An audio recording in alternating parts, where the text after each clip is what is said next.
peso que o setor da aviação tem na riqueza de um país é inequívoco. Em 2020, estima-se que 5,5 milhões de bilhetes tenham sido cancelados. Desses, cerca de 60% foram reembolsados em dinheiro, o que implica um gasto avolumado para várias companhias aéreas. A ANA noticiou ter perdido 200 milhões em termos de tesouraria e 600 milhões de euros de receitas. E a IATA estimou no início de 2020 que o setor da aviação em Portugal poderia perder cerca de 2,7 mil milhões de euros. Isso significa qualquer coisa como menos 5.400 milhões de euros na economia portuguesa. É estranho pensar que, enquanto escolhemos o destino de férias e se ficamos ou não com lugar à janela no avião, estamos a influenciar tantos postos de trabalho e o produto interno bruto. Por isso mesmo, o Portugal Air Summit não podia deixar passar a oportunidade de debater o impacto das viagens na nossa economia. Para apresentar possíveis cenários de futuro, convido então o professor catedrático do ISEG, João Duque. Como vai? Já nos encontramos noutros cenários, não é? Não é, professor? Boa palestra. Muito bom dia. Quero começar por agradecer o convite que me fizeram para estar presente neste evento e começar por divulgar já, ou fazer um disclaimer, de que como não sou do setor, estão presente, ou estão a ver, alguém que aqui pode apresentar-se numa dupla função. Em primeiro lugar, como um utilizador insaciável do serviço de transporte, nomeadamente o aeronáutico e infelizmente nos últimos largos meses não utilizado por mim como gostaria. Em segundo lugar, como economista não especialista na área, e portanto eu vou aqui ajudar-vos a trazer aquilo que se chama a opinião de um ignorante educado. E portanto, aquilo que eu vou fazer é um bocadinho em função daquilo que outros já pensaram e refletiram, também juntar o meu adicional, trazer-nos aqui aquilo que está um bocadinho pensado sobre a potencial evolução dos cenários, enfim, mais prováveis, mas de uma forma muito genérica, sobre aquilo que pode ser o desenvolvimento da vossa atividade, que vos diz diretamente respeito, em cima do qual vão trabalhar. E, portanto, queria começar por, no fundo, referir aquilo que é muito importante. Não esquecer que nothing is fixed forever, not even the universe. Portanto, mesmo aquilo que nós podemos pensar que é razoavelmente estável, nós percebemos claramente, todos os dias, que mesmo aquilo que nos parece razoavelmente previsível, pode deixar de o ser de um dia para o outro. Não só porque uma pandemia pode aparecer, mas que um vulcão pode, de repente, entrar em erupção e modificar totalmente a vida das pessoas e até de uma região. Enfim, o impacto da área do transporte e do turismo, no caso concreto do transporte aéreo, é óbvio. Digamos que o setor de Travel and Tourism, em 2019, por exemplo, representou 10,4% do Produto Interno Bruto Mundial e 5,5% em 2020. Isto é, apesar da pandemia, apesar da quebra brutal que sentimos na atividade, representou ainda 5,5% do PIB e, em 2019, representou 334 milhões de empregos, que foram reduzidos, infelizmente, para 272 milhões. Em 2019, 1 em cada 4 empregos novos foram promovidos por este setor abrangente de turismo e transporte. Têm sido, infelizmente, abatidos em 2020 62 milhões de empregos e, enfim, no mundo, 10,6% do emprego é reconhecido como pertencente a este setor. E, portanto, dito isto, não há a mínima dúvida de que este setor é um setor fundamental, não só pelo impacto que tem na atividade económica, mas também por aquilo que faz de bem e que promove o bem-estar, a satisfação e a felicidade do ser humano. Por isso, me parece que é fundamental nós dedicarmos algum tempo a refletir sobre potenciais cenários que se podem desenvolver no futuro. Eu vou concentrar-me um bocadinho, porque a mobilidade pode ser vista de muitas maneiras. Claro que me pediram para eu falar neste espaço e por isso eu vou cingir-me um bocadinho à mobilidade dentro daquilo que é a mobilidade sazonal, para lazer, para morada temporária, para motivos económicos, de negócios, etc. E, portanto, vou centrar-me basicamente a refletir um bocadinho sobre o que é que nós podemos esperar para o futuro dentro desta perspectiva da procura e da oferta. Mais da procura, porque para a oferta estão aí as pessoas mais certas e adequadas para fazer face a esse desiderato.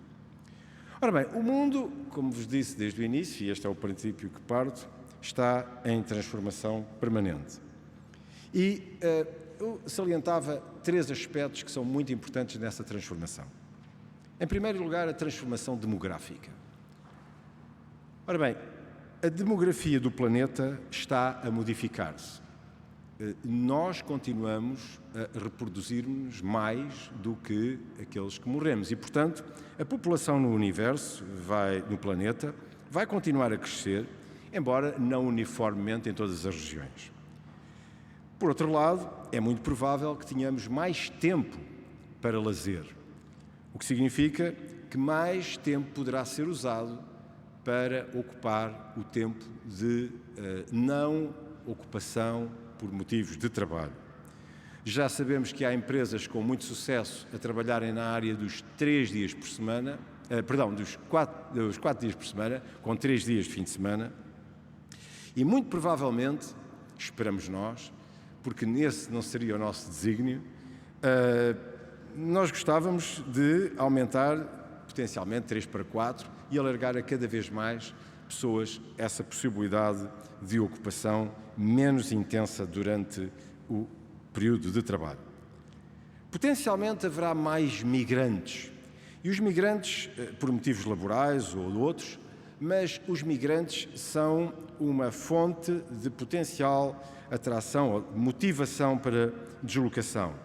A emoção que leva a um migrante a voltar ao seu lugar de origem para visitar familiares em épocas específicas do ano, ou pelo menos para regressar uma vez de 2 em 2 anos, diria eu, se não anualmente, aos locais de origem, o que significa que temos mais uma fonte de modificação dos padrões e de procura por parte deste tipo de serviços. Por outro lado, temos uma população potencialmente, e espera-se, mais educada.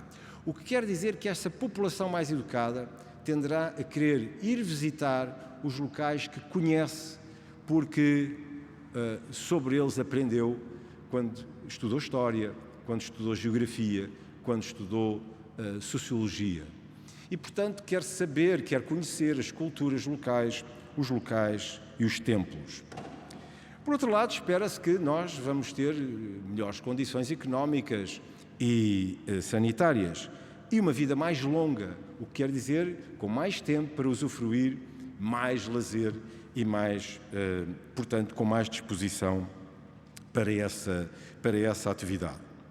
E, por fim, porque somos humanos e porque gostamos de nos encontrar e porque mesmo em períodos ou em situações que possam não ser muito aconselháveis, nós continuamos a querer resistir e a querer encontrar-nos porque achamos que, de facto, esta experiência do digital, que foi muito importante, não satisfaz plenamente a nossa natureza humana. E, portanto, temos, do ponto de vista demográfico, uma quantidade muito grande de motivos, alguns novos, outros antigos, outros mais acentuados, que nos vão afetar globalmente, e que vão muito provavelmente potenciar mais viagens em lazer, mais viagens por emoção. E se bem que é provável que se perca um número razoável de viagens por motivos de negócios, haverá muito provavelmente espaço para um outro tipo de viagem, mesmo combinando negócios com lazer. Em segundo lugar, gostava de chamar a atenção para uma alteração sociológica. Vamos ter pessoas mais cultas e educadas, com mais vontade de se educarem, de visitarem outros espaços. Serão pessoas mais conscientes com a pegada ecológica e isso terá uma grande diferença se, de facto, nós conseguirmos transformar ou transferir para as pessoas o ónus que temos todos que ter sobre a capacidade de gerir os recursos de forma adequada, mantendo também níveis de satisfação. E, portanto, temos aqui um fator que é muito importante, que vai ser fundamental na atratividade das pessoas e na forma como vai modelar a mobilidade, porque vamos ter pessoas mais amigas do ambiente e preparadas até potencialmente para pagarem o ónus que sentem de sobrecarregar a terra com a sua deslocação. A deslocação das pessoas, nomeadamente por via aérea, é uma deslocação muito pesada do ponto de vista da pegada ecológica. E, portanto, vamos ter que, de alguma forma, lidar com esta consciência, aliás, adicionada à outra, que é a consciência que as pessoas começam a ter do sobrepeso na procura de determinado tipo ou local de visita. Começa hoje a falar-se em bilhetes para acesso a cidades, porque a procura é de tal forma elevada que se começa a ter necessidade de fazer uma gestão adequada do espaço, porque o espaço já é pouco para as pessoas transitarem. Já não estamos a falar de automóveis. Depois temos um novo tipo de pedestre ou passeante, diria eu, que é o viajante, que não se considera turista, mas que quer também aceder, ou melhor, quer percorrer o espaço da Terra com uma perspectiva diferente daquela que é o do turista. Mas não deixa de ser um viajante, mas um viajante que passa de uma forma diferente da do turista. E, finalmente, a questão tecnológica, que está associada hoje ao sociológico, porque nós modificamos significativamente o conhecimento que temos sobre o mundo digital e as novas tecnologias e a forma como as usamos. E isso vai transformar seguramente a forma como nós podemos trabalhar, cooperar e, portanto, deslocar-nos até. A própria Terra está a alterar-se. As alterações climáticas estão na agenda do dia, mas não só.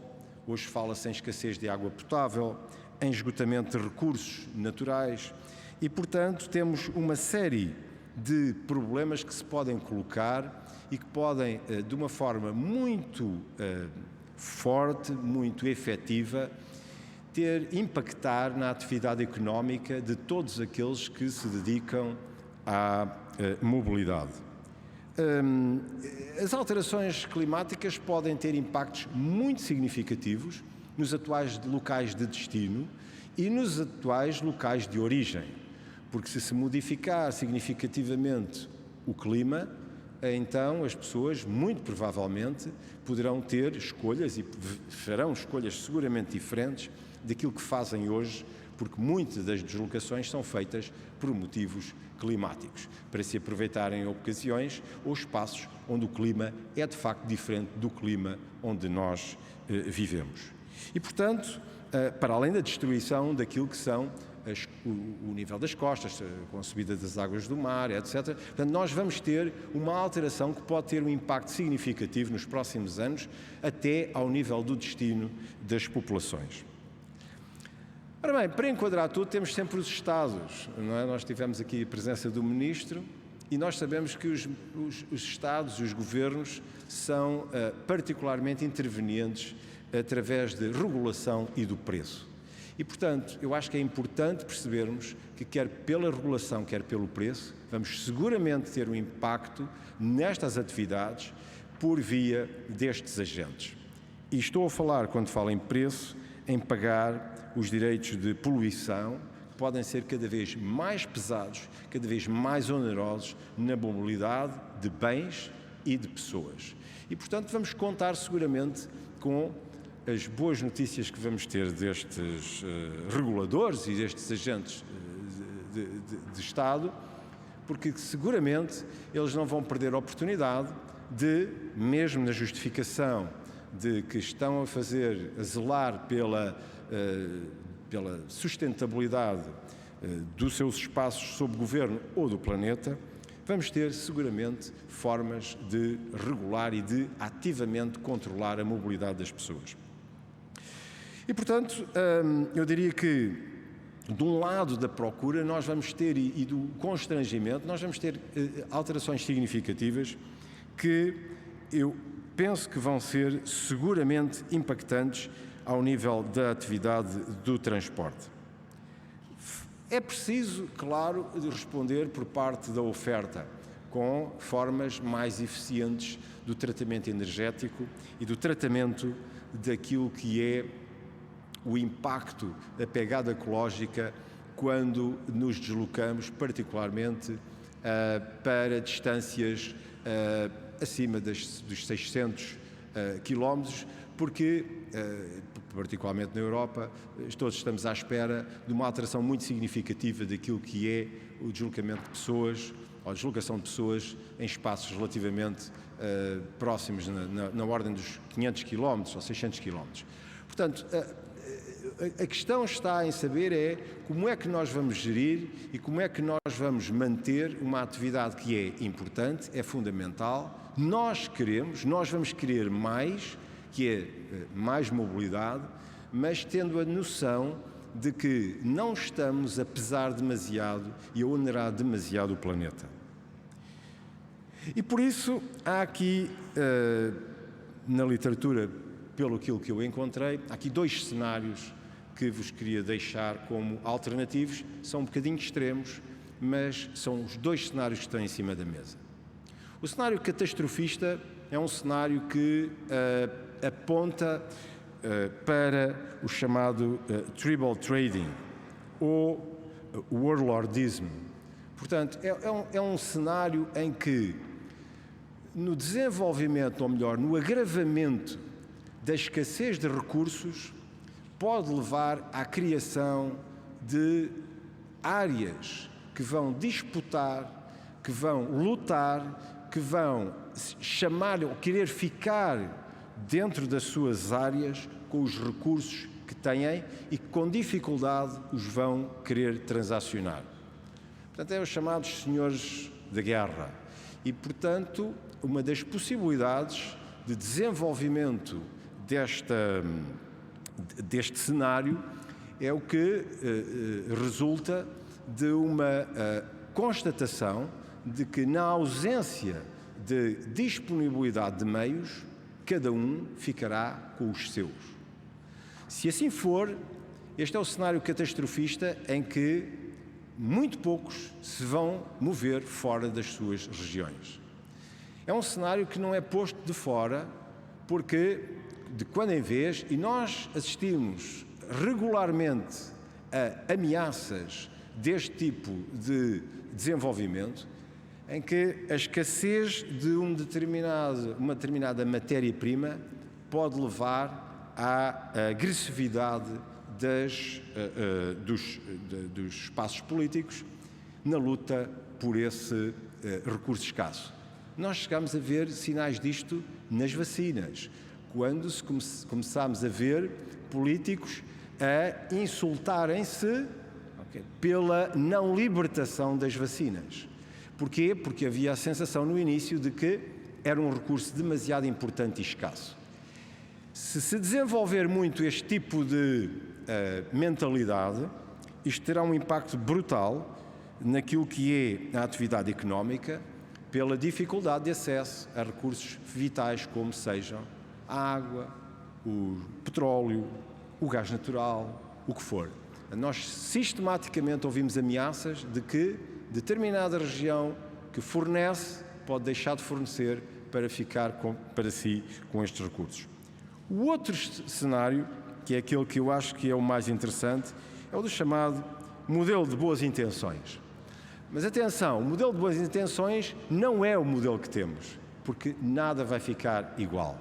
É um modelo em que as pessoas vão seguramente cooperar, desenvolver-se nesse espaço de cooperação, mas onde vamos ter uma maior intervenção da digitalização, onde vamos ter maior consciência daquilo que é a pegada ecológica, a maior exigência por quem nos transporta, porque queremos ter a segurança e a certeza de que, ao fazermos aquilo que queremos fazer, não o fazemos à custa do sacrifício das gerações futuras.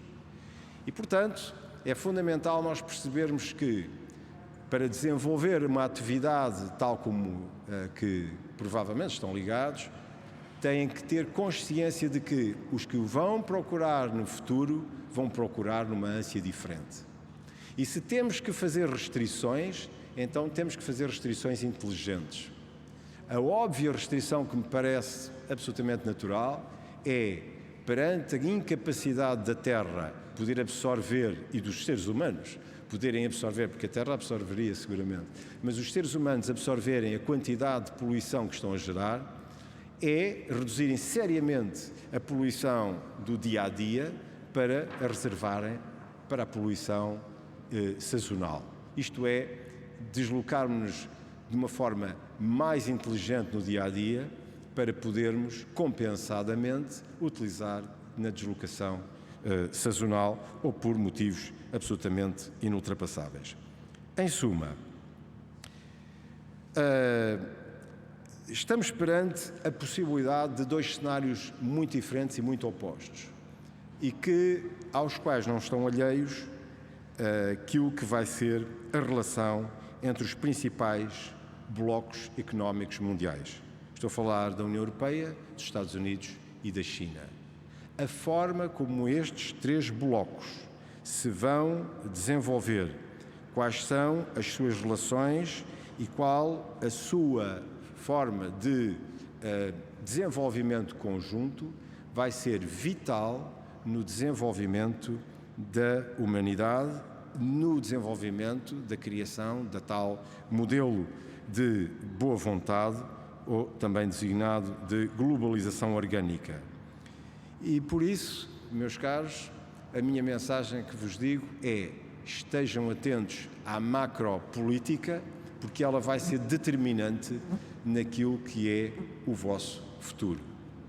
Da minha parte, espero contribuir um bocadinho para que o vosso futuro seja aquilo que eu espero que seja, que é continuarem a fornecer a humanidade com aquilo que é o meio de satisfação, idealmente de felicidade, a mobilidade da pessoa na Terra. Muito obrigado pela vossa atenção e pelo convite que me fizeram. Bom dia.